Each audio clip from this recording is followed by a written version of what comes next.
Se você gosta desse tipo de vídeo, se inscreva no canal, dá um like no vídeo, ajuda muito a aumentar a audiência. Você ajuda a criar mais vídeos como este e garante que nunca mais terei que parar. A tragédia no Anlope Noir. O garoto no canto da mesa jogou a cinza de seu charuto no fogo. Espiritismo é tudo podridão, ele declarou. Eu não sei, refletiu o anfitrião, pensativo. Às vezes, ouvem-se histórias esquisitas. Mas antes que ele pudesse prosseguir, o pequeno juiz francês interrompeu-o impiedosamente. Bah! Desprezo e genialidade se misturavam em seu tom. Quem somos nós, pobres vermes ignorantes, para ousarmos dizer ou é ou não é? Seu Shakespeare, ele estava certo. Há mais coisas entre o céu e a terra, Horácio, do que sonha sua filosofia. Os rostos dos 4 ingleses instantaneamente assumiram aquela expressão peculiarmente impassível sempre provocada pela menção de Shakespeare. Mas o espiritismo. Começou a hóstia. Mais uma vez o pequeno juiz francês interrompeu. Que você fala? Eu mesmo conheço uma experiência, das mais notáveis, até hoje inexplicada, exceto pelo espiritismo, ocultismo, o que você quiser. Você ouvirá. O caso é um que conduzi profissionalmente há cerca de 2 anos, embora, é claro, os eventos que agora conto em sua sequência adequada surgiram apenas no julgamento. Eu os juntei para você, sim? O Bore, que se ressentia ferozmente de qualquer história exceto a sua própria, deu vazão a um grunhido descontente. Os outros 3 se prepararam para ouvir com atenção. Da sala de estar, para onde as senhoras se retiraram depois do jantar, soavam os acordes longínquos de um piano. O pequeno juiz francês estendeu seu copo para um creme de mente e seus olhos brilhavam com excitação reprimida. Ele olhou profundamente para o líquido verde brilhante como se visse nele um panorama em movimento de imagens. Então ele começou. Em uma noite escura de outono, um jovem alto, de pele morena, caminha pela estrada que leva de Paris a Longchamps. Ele está andando com um balanço rápido e uniforme. De vez em quando, uma ansiedade oculta escurece seu rosto. De repente, ele se desvia para a esquerda, o caminho aqui é íngreme e lamacento. Ele para diante de um círculo borrado de luz amarela, por isso pode-se perceber vagamente os contornos de um edifício. Acima da porta estreita está pendurada uma placa rangente que anuncia a todos que possa interessar que este é o Anlope Noir, muito procurado por sua proximidade com o hipódromo e por seu excelente menage. Voi lá, murmura nosso amigo. Ao entrar, ele se depara com o estalajadeiro corpulento, um sujeito astuto o suficiente, que viu algo da vida antes de se estabelecer em Longchamps. O jovem olha para além dele como se procurasse algum outro rosto, então, ao se recompor, exige abrigo para a noite. Tenho muito medo, começou o estalajadeiro, depois fez uma pausa, tomado por uma ideia. Olá, Gaston. Monsieur e Madame do número 14 já partiram? Sim, Monsieur, já esta manhã, você estava no mercado, então Mademoiselle pagou a conta. Mademoiselle Gerane, o estranho olha para cima bruscamente. Minha sobrinha, Monsieur, talvez já tenha ouvido falar dela, pois vejo pelo seu cavalete que é uma artista. Supõe-se que ela seja de rara beleza. Jean Pot mantém um fluxo contínuo de conversas enquanto conduz seu visitante pelos longos corredores vazios, passando por portas amarelas empoladas. É um quarto duplo que devo lhe dar, desocupado, como você ouviu, mas esta manhã. Eles iam ficar mais tempo, Monsieur e Madame Guillaume, mas de repente ela mudou de ideia. Oh, ela era temperamental. Potin ergue os olhos expressivos para o céu. É sempre assim quando maio se casa com dezembro. Ele era muito mais velho que sua esposa, então, questiona o artista, fingindo educadamente um interesse que está longe de sentir. Mas não, parbleu. Era ela quem era mais velha, uns 15 anos, e não era uma beldade. Mas rica, ele sabia o que estava fazendo, dando sua face lisa por seu luís suave. Deixado sozinho, Luarno começa a desfazer a mochila, ele se demora tanto quanto possível, a tarefa que o espera lá embaixo não é nada agradável. Finalmente ele desce. A pequena sala manjedoura enfumaçada está cheia de gente. Há muita conversa e risada acontecendo, o barulho de facas e garfos. Na escrivaninha perto da porta, uma jovem está ocupada com as contas. Seu cabelo dourado muito claro, repartido e puxado frouxamente para trás sobre as orelhas, lança uma leve sombra em sua pele branca e pura. Arnaud, ao escolher um assento, olha para ela criticamente.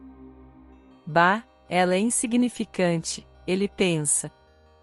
O que pode ter possuído Claude? De repente, ela levanta os olhos. Eles o encaram com um olhar longo e firme. Então, mais uma vez, as pálpebras são abaixadas. O artista pousa o copo com a mão trêmula. Ele não é imaginativo, via de regra, mas quando alguém vê a alma de um demônio zombeteiro aparecer, sombria e irresistível, no rosto de uma Madonna, fica desconcertado. Ele não se pergunta mais o que havia possuído Claude. Alguns momentos depois, a caminho da porta, ele para na mesa dela. Messier deseja pedir o café da manhã para amanhã de manhã? Messier deseja falar com você. Ela sorri timidamente. Muitos desejaram falar com ela. Arnaud adivinha seus pensamentos. Meu nome é Luarno, ele acrescenta significativamente. Ah, ela pondera sobre isso por um instante e então, é uma noite quente, se você se sentar em uma das mesinhas no pátio nos fundos da casa, tentarei me juntar a você, quando esses porcos terminarem de comer. Ela indica com desprezo a multidão que come ruidosamente. Eles ficam sentados à mesa por muito tempo, pois o homem tem muito a contar sobre seu irmão mais novo, Claude, da ruína que ela fez de sua vida, dos diabinhos verdes que espreitam em um copo de absinto, agarram sua vítima e a arrastam cada vez mais fundo para o grande abismo verde. Mas ela apenas ri, essa Gerane de olhos lascivos. Mas o que você quer de mim? Não há necessidade deste Claude. Ele me cansa, agora. Arnaud pula de pé, pegando ar rudemente pelo pulso. Ele ama muito seu irmão mais novo. Sua voz se eleva, atraindo a atenção de 2 ou 3 grupos que tomam café nas mesas de ferro. Você precisou dele uma vez. Você nunca o deixou em paz até sugá-lo de tudo que torna a vida boa. Se eu pudesse. Jean Portin aparece na porta. Gerane, o que está fazendo aqui? Você sabe que não permito que fale com os visitantes. Perdoe-a, Messier, ela é apenas uma criança. Uma criança? A testa do artista é negra como um trovão. Ela destruiu uma vida, essa criança de quem você fala. Ele passa pelo estalajadeiro espantado, sobe o lance de escada estreito e desce a passagem para seu quarto. Sentado na beira da enorme cama de dossel com cortinas, ele pondera sobre os acontecimentos da noite. Mas seus pensamentos não são todos de Claude. Aquela garota com seu rosto pálido e seu cabelo claro, e olhos do cinza de uma nuvem de tempestade antes de se dissipar, ela o persegue. Sua voz suave e murmurante invadiu seu cérebro, ele ouve no pingar da chuva no parapeito lá fora. Logo passos pesados são ouvidos subindo as escadas, ouve-se o bater de portas, vozes alegres desejam boa noite umas às outras. Então, gradualmente, os sons desaparecem. Eles ficam de madrugada no Loup Noir. Ainda Arnaud permanece sentado na beira da cama, o dossel de pelúcia escuro acima da cabeça o repele, ele não se sente inclinado a dormir. Gerhane, que imagem ela daria? Ele deve pintá-la. Obcecado por essa ideia, desempacota um rolo de tela, estende-o sobre o cavalete do tripé e prepara giz de cera e carvão. Ele vai começar a foto assim que for dia. Ele a pintará como Circe, zombando de seu rebanho de porcos. Ele se arrasta para a cama e adormece. Suavemente a chuva tamborila contra a vidraça. Um relógio distante dá 11 badaladas. Lu Arnaud levanta a cabeça. Então, silenciosamente, ele desliza para fora da cama na tábua de madeira fria.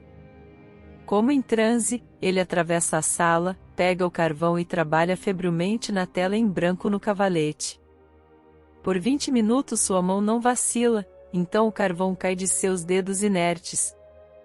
Tateando seu caminho com os olhos semicerrados de volta para a cama, ele cai novamente em um sono pesado e sem sonhos. O sol da manhã afugenta as gotas de chuva da noite anterior. Sinais de atividade estão espalhados pela pousada, o farfalhar das vassouras, o ruído ruidoso dos baldes. Um aroma quente de café sobe as escadas e passa por baixo da porta do número 14, despertando Arnaud para pensamentos agradáveis sobre o café da manhã. Ele está parcialmente vestido antes de seus olhos brilharem na tela que ele havia preparado. Nom de Dieu.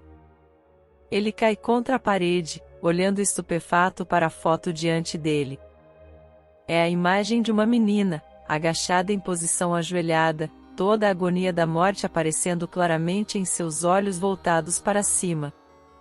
Em sua garganta, cruel e incansavelmente fazendo seu trabalho assassino, há um par de mãos, mãos feias e rechonchudas, mas com que poder por trás delas. O rosto é o rosto de Gerhane, uma Gerhane distorcida e apavorada. Arnaud se afasta, cobrindo os olhos com as mãos. Quem poderia ter desenhado essa coisa indizível? Ele olha novamente de perto, o estilo é dele. Não há como confundir aquelas linhas pretas ousadas, aquela forma peculiar de indicar os músculos sob a pele bem esticada, é o seu próprio trabalho. Em qualquer lugar ele saberia disso. Uma batida na porta. Jean Portin entra, irradiando alegria. Café da manhã em seu quarto, Monsieur? Estamos ocupados esta manhã, e eu divido o trabalho. Permita-me mover a mesa e o cavalete. Sacré bleu. De repente, seus lábios rosados ficam rígidos. Esta é Gerhane. Ela posou para você, e quando? Você só veio ontem à noite. Que obra do diabo é essa? Isso é o que eu gostaria de descobrir, não sei mais sobre isso do que você mesmo. Quando acordei esta manhã, a foto estava lá. Você desenhou, suspeitosamente. Sim. Pelo menos, não. Sim, suponho que sim. Mas eu... Pote encerra o punho, quero saber a verdade da própria garota. Há algo aqui de que não gosto. Aproximadamente ele empurra o artista e sobe para o quarto de Gerhane. Ela não está lá, nem está em sua mesa. Nem ainda na aldeia. Eles procuram em todos os lugares, há um clamor, as pessoas correm para lá e para cá. Então, de repente, um grito, e um silêncio terrível. Algo é levado lentamente para o Enlope-Noir. Algo que foi encontrado encolhido na sombra do muro que margeia o pátio. Algo com feias manchas roxas na garganta branca. É Gerhane, e ela está morta, e estrangulada por um par de mãos que vinham de trás. A história da imagem é rapidamente passada de boca em boca. As pessoas olham estranhamente para Lu Arnaud, e eles se lembram de sua voz alta e tensa e de seus gestos ameaçadores na noite anterior. Finalmente, ele é preso sob a acusação de assassinato. Eu era o juiz, senhores, por ocasião do julgamento de Arnaud. O prisioneiro é questionado sobre a foto. Ele não sabe nada, pode dizer nada de como ele chegou lá. Seus colegas artistas testemunham que é seu trabalho. Deles também vaza a história de seu irmão Claude, da paixão e ruína deste último. Não há necessidade agora de explicar a briga no pátio. O acusado tem boas razões para odiar a garota morta. O advogado para a defesa faz o seu melhor. A foto é produzida no tribunal, cria uma sensação. Se ao menos o Arnaud pudesse completá-lo, pudesse esboçar o dono daquelas mãos impiedosas. Ele recebe o carvão e repetidamente ele tenta, em vão. As mãos não são dele, mas isso é um pequeno ponto a seu favor. Por que ele deveria ter se incriminado desenhando suas próprias mãos? Mas, novamente, por que ele deveria ter feito o desenho? Não há mais ninguém sobre quem caia uma sombra de suspeita. Resumindo imparcialmente, o júri condena com base em provas circunstanciais e o sentencia o prisioneiro à morte. Um curto período de tempo deve decorrer entre a sentença e sua entrada em vigor. O advogado de defesa obtém para o prisioneiro uma ligeira concessão, ele pode ter fotos e carvão em sua cela. Talvez ele ainda possa se libertar da teia que o envolveu. Arnaud tenta apagar o pensamento esboçando e apagando novamente figuras fantasiosas torcidas em uma posição peculiar, ele não pode ajustar a pose do assassino desconhecido. Então, em desespero, ele desiste. Certa manhã, 3 dias antes da execução, o estalajadeiro vem visitá-lo e o encontra caído de bruços no catre estreito. Apesar de sua própria dor, ele sente muito pelo jovem, nem está convencido em sua astuta mente burguesa da culpa dele. Você deve desenhar a segunda figura, ele repete várias vezes. É sua última, sua única chance. Pense nos rostos que você viu no Loup Noir. Nenhum deles lembra em nada para você? Você brigou com Gerane no jardim por causa de seu irmão. Então você foi para o seu quarto. Oh, o que você pensou em seu quarto? Pensei em sua sobrinha, responde Arnaud descontroladamente. Como ela era linda, e que modelo ela daria. Então eu preparei uma tela em branco e fui para a cama. Quando acordei, a foto estava lá. E você não se lembra de mais nada, de absolutamente nada, insiste Jean Potin. Você adormeceu imediatamente? Não ouviu nenhum som. Contra a janela gradeada da cela, a chuva tamborila suavemente. Um relógio distante dá 11 badaladas. Algo no cérebro do artista parece estalar. Ele levanta a cabeça. Ele desliza da cama.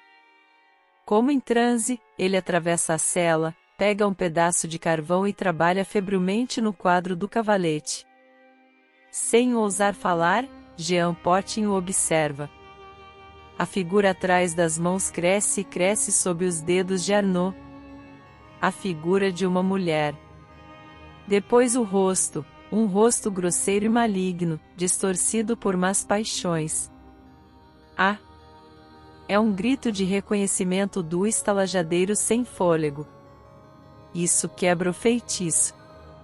O carvão cai e o prisioneiro, passando a mão nos olhos, olha desnorteado para o próprio trabalho. Quem? O quê? Mas eu a conheço. É a mulher em cujo quarto você dormiu. Ela estava hospedada no Loup Noir na noite anterior à sua chegada e partiu naquela manhã. Ela e seu marido, Monsieur Guillaume. Mas é incrível se ela tivesse. Serei breve com vocês, senhores. Madame Guillaume foi localizada em seu apartamento em Paris. O advogado de Arnaud a confrontou com a imagem agora completa. Ela ficou confusa, balbuciou como uma louca e confessou. uma prorrogação para investigação adicional foi concedida pelo Estado. Finalmente Arnaud foi inocentado e liberado. O motivo do assassinato? O ciúme de uma mulher. Messier e Madame Guillaume estavam casados há apenas 10 meses. Ela tinha 49 anos e ele seus 27. Cada segundo de sua vida de casada era para ela carregado de suspeitas intoleráveis. Em quanto tempo esse jovem marido, tão querido por ela, a abandonaria por outro, agora que suas dívidas foram pagas? Aquilo atormentava sua mente, distorcendo, desequilibrando, cada olhar, cada movimento dele. Ela exagerava uma intriga. A caminho de Paris, ficaram alguns dias no Lopnoir. Charles Guillaume estava interessado em corridas. Além disso, ele se interessou por uma certa Gerhane. Madame, rápida em ver, insistiu em uma partida imediata. Na noite do dia da partida, ela sentiu falta do marido e descobriu que ele havia levado o carro. Para onde ele deveria ter ido? De volta à estalagem, é claro, a apenas meia hora de corrida de Paris. Ela alugou outro carro e o seguiu, dirigindo ela mesma. Não foi uma viagem agradável. O primeiro carro que ela descobriu abandonado, cerca de meio metro de distância da pousada. Seu carro ela deixou ao lado do dele e percorreu a distância restante a pé. O resto foi fácil. Não encontrando sinal de Guillaume na frente da casa, ela esgueirou-se para os fundos. Lá ela encontrou uma porta na parede do pátio, uma porta que dava para a viela. Essa porta estava ligeiramente entreaberta. Ela entrou e se agachou na sombra. Sim, lá estavam eles, seu marido e Gerhane. A última estava rindo, atraindo-o, e ela era jovem, tão jovem. A mulher observou, fascinada. Charles despediu-se de Gerhane, prometendo voltar. Ele a beijou com ternura, passou pelo portão, seus passos foram ouvidos abafados ao longo da pista. Gerhane soprou-lhe um beijo e depois trancou a portinha. Um relógio distante deu 11 badaladas, e um par de mãos rodeou o pescoço da garota, enterrando-se profundamente, profundamente na carne branca. E o marido, ele foi cúmplice depois do fato? Perguntou o menino. Possivelmente ele adivinhou a ação, sim, mas, sendo um fraco, não disse nada por medo de se envolver. Não foi provado. O anfitrião moveu-se inquieto em sua cadeira. Você quer me dizer que o mistério da foto nunca foi esclarecido? Ele perguntou. Será que Arnaud realmente viu o assassinato de sua janela e o fixou na tela? O pequeno juiz francês balançou a cabeça.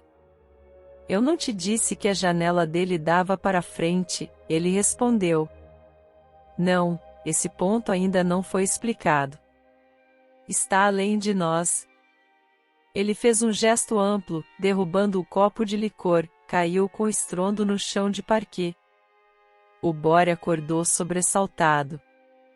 E eles se casaram? Ele perguntou. Quem deve se casar? Aquele sujeito artista e a garota, qual era o nome dela? Gerhane. Messier, disse o pequeno juiz francês com muita gentileza e ironia, lamento afirmar que isso era impossível, Gerhane estando morta. O menino do canto da mesa levantou-se e jogou o toco do charuto no fogo. Eu acho que o espiritismo é tudo podridão, ele declarou. E aí galera, eu queria muito agradecer por ter assistido. Se você chegou até aqui e gostaram do vídeo, sinta-se à vontade para deixar seu feedback nos comentários. Curta, compartilhe e inscreva-se se você gosta desse tipo de história. Se você tem uma história pessoal que você gostaria de enviar, mande pelo e-mail na descrição do vídeo. Muito obrigado pessoal por ter assistido e espero que vocês tenham uma ótima vida.